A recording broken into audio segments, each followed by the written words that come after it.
2020 அறிவிக்கப்பட்ட அல்லது தொடங்கப்பட்ட அப்படின்னா வந்து ஒரு ப்ரீ ஷூட்டிங் கூட வச்சுக்கலாம். அப்படிப்பட்ட வாடிவாசல் படம் ட்ராப்பா அல்லது சூர்யா வந்து வெளியேற்றப்பட்டாரா? வெளியேறினாரா? சரி, அப்படியே ட்ராப் அல்லது சூர்யா வெளியேறினார் அப்படின்னா அதற்கான காரணம் என்ன? சரி, வாடிவாசல்ல சிம்பு நடிக்க போறார். சிம்பு நடிக்க ஐஸ்வர்யா கணேஷ் தயாரிக்க அப்படின்னு ஒரு பக்கம், சிம்பு நடிக்க கலைப்புலி தானு தயாரிக்க அப்படின்னு இன்னொரு பக்கம். 2 பேருக்கும் சிம்பு செட் ஆவாரா? 10 தல பஞ்சாயத்து 1, பழைய பஞ்சாயத்து 1ன்ற மாதிரி கோலிவுட்டில் ஒரு பேச்சு. இதெல்லாம் மீறி வாடிவாசல் கதைக்கு சிம்பு பொருத்தமானவரா அப்படின்ற ஒரு கேள்வியும் இருக்குது. மற்ற 2 நடிகர்கள் சாய்ஸில் இருக்காங்க, வெற்றிமாறனுடைய சாய்ஸில். இது எல்லாம் ஒட்டுமொத்தமாக சேர்த்து தான் இந்த வீடியோவில் பேச போகிறோம். முக்கியமாக சிசு செல்லப்பா எழுதிய வாடிவாசல் குறுநாவலில் தான் வெற்றிமாறன் தன்னுடைய ஸ்டைலில், ஏன்னா எல்லா படைப்பு இலக்கியங்களிலும் சினிமாவாக அந்த சினிமாவை வெற்றி படைப்பாக வெற்றி தொடர்ந்து கொடுத்துக்கிட்டு வராரு. அதுதான் அவருடைய பலம். அப்படி இருக்கும்போது சிசு செல்லப்பா எழுதிய இந்த குறுநாவலுடைய சாராம்சம் என்ன அப்படின்னா, ஒரு பண்ணையாருடைய மாடை ஒருத்தர் வந்து பிடிக்க முடியாமலே போகுது, வந்து தன்னுடைய மகன்கிட்ட அதை சொல்கிறார், வந்து நீ எப்படியாவது பிடிச்சிடு அப்படின்னு. இதான் ஒன்லைன். இதை வச்சு வெற்றிமாறனுடைய அந்த அந்த ஒரு ஸ்க்ரீன் பிளே திறமை, அவர் கதை சொல்லுகிற விதம், மொத்தமாகவே அந்த கதையை வந்து எடுத்துக்காமல் அவருக்கான ஸ்டைல்னு ஒன்று இருக்குல்ல, இதில் வந்து ஒட்டுமொத்தமாக வாடிவாசல் இவர் என்னப்பா பண்ண போகிறார், சூர்யா என்னவா இதில் வந்து அவருடைய பங்களிப்பு எப்படிலாம் இருக்கும் அப்படின்ற மாதிரி ஒரு பெரு எதிர்பார்ப்பு உண்டாச்சு.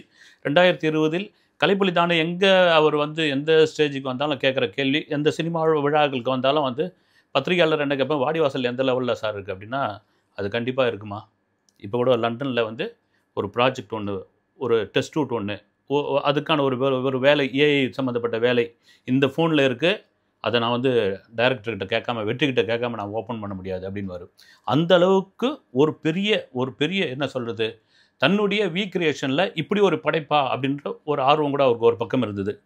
இதுக்காக கிட்டத்தட்ட நீங்கள் என்ன சொல்கிறது, ஈசிஆரில் ஒரு வாடிவாசல் செட்டு போட்டு நிஜமான காளைகளுடன் சூர்யா சில காட்சிகள்லாம் எடுக்கப்பட்டது, காளைகளுடன் பழகினார் அப்படின்ற ஒரு விஷயம் இருந்தது.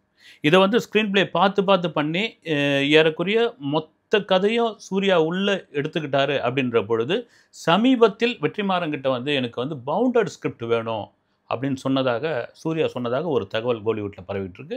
பவுண்டட் ஸ்கிரிப்ட்லாம் நான் கொடுக்க முடியாதுங்க அப்படின்ற அளவுக்கு அவர் ஓப்பனாக பேசிட்டதாக தகவல். இதெல்லாம் மீறி இல்லை, இதெல்லாம் கிடையாதுங்க. வந்து இந்த படத்துக்குள் அமீர் வந்து ஒரு முக்கிய கேரக்டரில் பண்ண போகிறார். ஏன்னா நீங்கள் விகடனில் கூட ஒரு பேட்டி வந்தது அமீர்து, பார்த்தீங்கன்னா இந்த காலை கூட இருக்கிற மாதிரி, காலையை அடக்கிற மாதிரி க்ளீன் ஷேவ் பண்ணி அப்படிலாம் இருந்தார். வந்து அதில் கூட ஒரு பேட்டியில் சொல்லியிருந்தார், நானும் போயிட்டு மதுரை, உசிலம்பட்டி, அலங்காநல்லூரில் இருக்கிற காளை கூடலாம் பழகிட்டு வரேன். எனக்கு ஆல்ரெடி வந்து நான் தென் மாவட்டத்துக்காரன் தான், காளைகளுடைய இதெல்லாம் தெரியும், நான் ஜல்லிக்கட்டுலாம் பார்த்துருக்கேன் சின்ன வயசுலேருந்து, எனக்கு ஓகே அப்படின்னு. இதெல்லாம் மாதிரி அந்த பேட்டியில் சொன்ன ஒரு வார்த்தை என்னென்னு, அமீர் வந்து நான் இந்த படத்தில் இந்த கேரக்டர் வந்து ஒரு வில்லன் மாதிரியான கேரக்டரு, ஆனால் ஹீரோவோட தொடர்ச்சியாக ட்ராவல் பண்ணுற ஒரு வில்லன் கேரக்டரு அப்படின்னு சொல்லியிருந்தார்.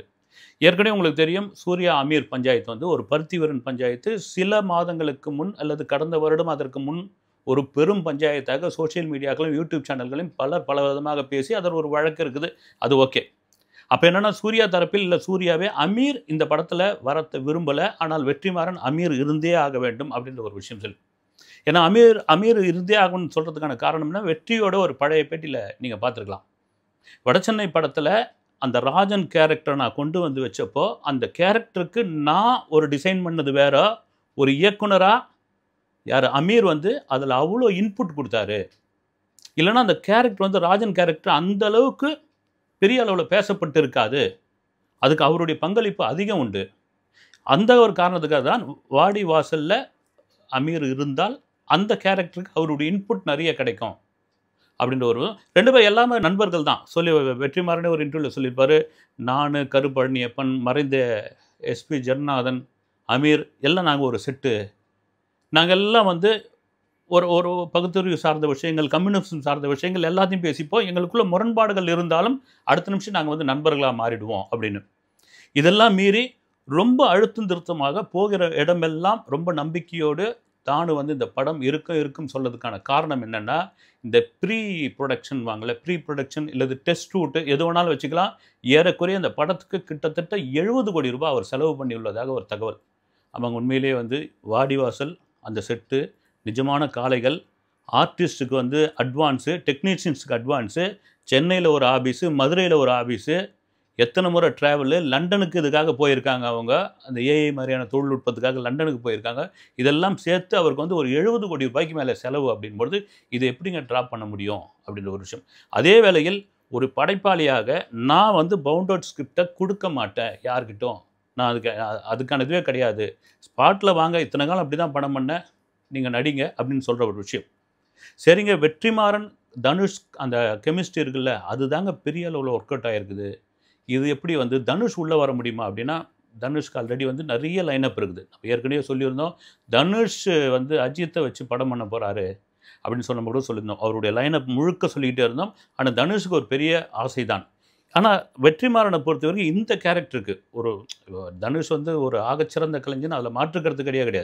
ஒரு தண்ணி மாரி எந்த பாத்திரத்தில ஊத்தணும் அந்த வடிவமா மாறிடுவாரு. ஆனா, இந்த கேரக்டருக்கு அவர் பொருத்தமா இருப்பாரா? அப்படின்ற ஒரு கேள்வி. சூர்யா ஓகே. இப்போ இதுக்குள்ள வந்து சிம்பு வந்துட்டார் அப்படின்பொழுது, இப்போ என்ன பேச்சுன்னா, சிம்பு வந்துட்டாரு வாடிவாசல்ல. சிம்பு தான் நடிக்க போறாரு, சிம்பு தான் நடிக்க போறாருன்னு சொல்றாங்க. இல்ல வடசென்னை 2ல தான் சிம்பு நடிக்க போகிறார்ன்ற ஒரு மாரியான ஒரு தகவல். இப்போ வெற்றிமாறன் என்ன செஞ்சிருக்காருன்னு இப்போ கோலிவுட்ல ஒரு தகவல் என்னன்னா, இந்த படம் வந்து ஆல்ரெடி தயாரிப்பாளர் தானு ஒரு ₹70,00,00,000 மேல செலவு பண்ணிட்டாருன்னா, இத டிராப் பண்ணா அவருக்கு மிகப்பெரிய நஷ்டம். டிராப் பண்ணவும் கூடாது. அதே வேளையில் இந்த இந்த இந்த தொகைக்கான வட்டிலாம் என்ன ஆச்சு? அதில ஒரு ஹீரோ உள்ள வந்து மறுபடியும் வெளிய போய் எவ்வளோ மன உளைச்சல்கள். சரிங்க சார், ஒரே சம்பளத்தில நான் 2 படம் பண்ணி தரேன் உங்களுக்கு. என்னங்க வந்து ஒரு 2 படம் பண்ணி தரேன். அது வாடிவாசலா ஒரு படமும், வடசென்னை 2வா கூட ஒரு படம் இருக்கட்டும். 2 படம் பண்ணி தரேன். ஒரு படத்தில் சிம்பு வந்து கன்ஃபார்ம் ஆயிட்டாரு.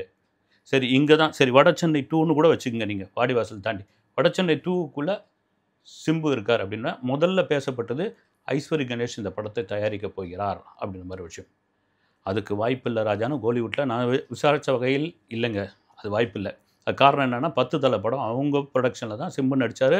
அந்த சமயத்தில் சில கசப்பான சம்பவங்கள்லாம் நடந்தது. நாம கேள்விப்பட்டது என்னன்னா, டிஆர் அவர்கள் உடல்நிலை சரியில்லாமல் அமெரிக்கா போய் சிகிச்சை எடுத்ததுக்கு தன்னுடைய சார்ட்டர்ட் ஃப்ளைட்லாம் வந்து ஐஸ்வர்யா கணேஷ் குடுத்துருக்காரு. சரி, அது கசப்பு தான் வரும். சரி, இந்த பக்கம் வரும்பொழுது, இங்க தானுவுக்கும் சிம்புவுக்கும் என்ன பிரச்சனை? ஒண்ணும் கிடையாதே. அவங்களுக்கு என்ன? அப்படின்னும் பொழுது, விகடன்ல "உண்மை சுடும் இல்லது உண்மையை சொல்லுகிறேன்" அப்படின்னு ஒரு தொடர் ஒண்ணு சில மாதங்களுக்கு முன்னாடி எழுதினாரு தானு. அதில நெறைய உண்மைகள்லாம் சொன்னாரு. அதில தொட்டி ஜெயா சமயத்தில் நடந்த பஞ்சாயத்து ஓப்பனாவே அடிச்சிருந்தாரு. குறிப்பா, நான் வந்து தம்பி சிம்புகிட்ட பேசி நான் ஒரு சம்பளம் ஃபிக்ஸ் பண்ணேன்.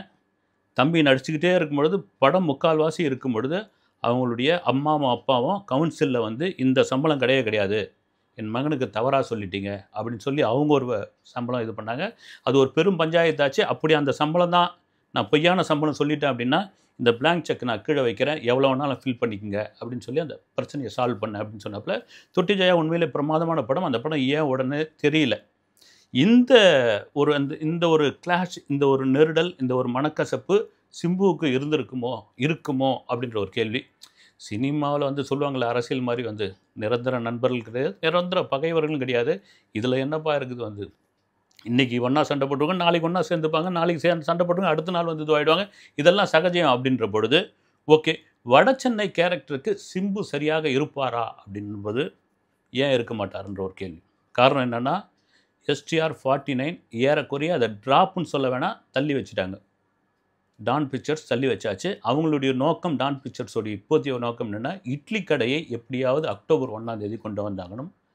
அதைத் தாண்டி பராசக்தி படத்தினுடைய 2வது ஷெட்யூல் ஆரம்பிச்சு, அது விறுவிறுன்னு போணும். ஏன்னா, இப்போ வந்து அமலாக்கத்துறை ரைடு அது இதுன்னு வந்தப்போ, இந்த 2 கவனத்தில தான் இருக்காங்க. எஸ்டிஆர் 49 அப்படி வச்சுருவோம்னா, அந்த எஸ்டிஆர் 49 கால் ஷீட்ட தான் இங்க வந்து வெற்றிமாறன் குடுத்துருக்காரு. அது வடசென்னை 2வா அல்லது வாடிவாசலா அப்படின்ட்டு இன்னும் ஒரு சஸ்பென்ஸா இருக்குது. அதனுடைய படப்பிடிப்பு சென்னை ஹார்பர்லேருந்து தொடங்க போகிறார்கள் ஜூலை மாதம் மிடில்ல. இப்படி ஒரு தகவல் போயிட்டுருக்கு. சரி, ஏன் இப்படி வந்து சூர்யா இதெல்லாம் மிஸ் பண்ணிக்கிட்டே வராரு? ஏற்கனவே வணங்கான் படத்துக்கு கூட அவர் நடிச்சிருந்தா உண்மையிலே அருண் விஜய் பிரமாதமா பண்ணியிருந்தாரு. ஒருவேளை சூர்யா வந்திருந்தா அந்த வேற விதமா மாறி இருக்குமோ அப்படின்ற ஒரு விமர்சனம். நல்ல வேளை சூர்யா இதில நடிக்காம போயிட்டீங்க நீங்க அப்படின்ற மாரி இன்னொரு விமர்சனம் இருக்குது. மிக சமீப காலமாக சூர்யாவுக்கு ஹிட்ன்ற ஒரு லிஸ்ட்டே இல்ல.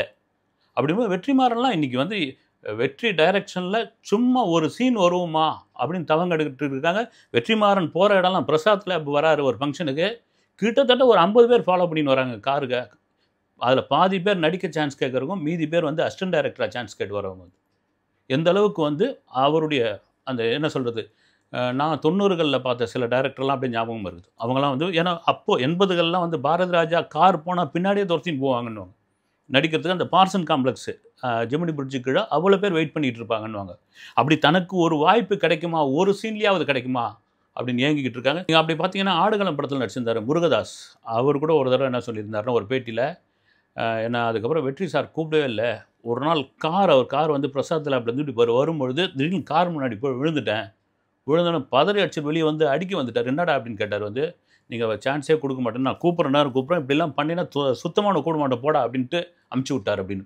எதுக்கு சொல்ல வரேன்னா, இன்னாருடைய டைரக்ஷன்ல சும்மா வந்து தலை காட்டிட்டு போனா கூட நாம வந்து வேற விதமா மாறிடுவோம் அப்படின்ற பொழுது, ஏன் இந்த சூர்யா வந்து மறுத்தார் அப்படின்ற ஒரு கேள்வி பெரும் கேள்வியா இருக்குது. இதெல்லாம் மீறி நாம கோலிவுட்ல கேள்விப்பட்ட ஒரு விஷயம் என்னன்னா, இந்த வாடிவாசல் படத்துல வந்து சூர்யா அப்படி போயிட்டார் அப்படின்னு, இதுல 2 நடிகர்களுடைய பேர் அடிபடுகிறது அப்படின்னு கோலிவுட்ல ஒரு தகவல். 2 பேர வந்து ஏறக்குறைய அவங்களே போய் அப்ரோச் பண்ணியிருக்காங்க அப்படின்ற மாதிரியான ஒரு விஷயம். அது எந்த அளவுக்குன்னு தெரியல.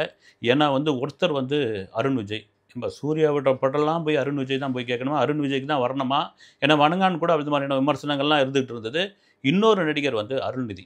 இப்ப 2 பேரும் வந்து அந்த லிஸ்ட்ல இருக்காங்க. இதெல்லாம் தாண்டி ட்ராப்புன்ற ஒரு விஷயம் கிடையவே கிடையாதுங்க. வெற்றிமாறன் தரப்புல. அந்த படம் நடந்தே தீரும். அது யார் ஆர்டிஸ்ட் அப்படின்றது வந்து மிக முக்கியமான ஒரு விஷயம்.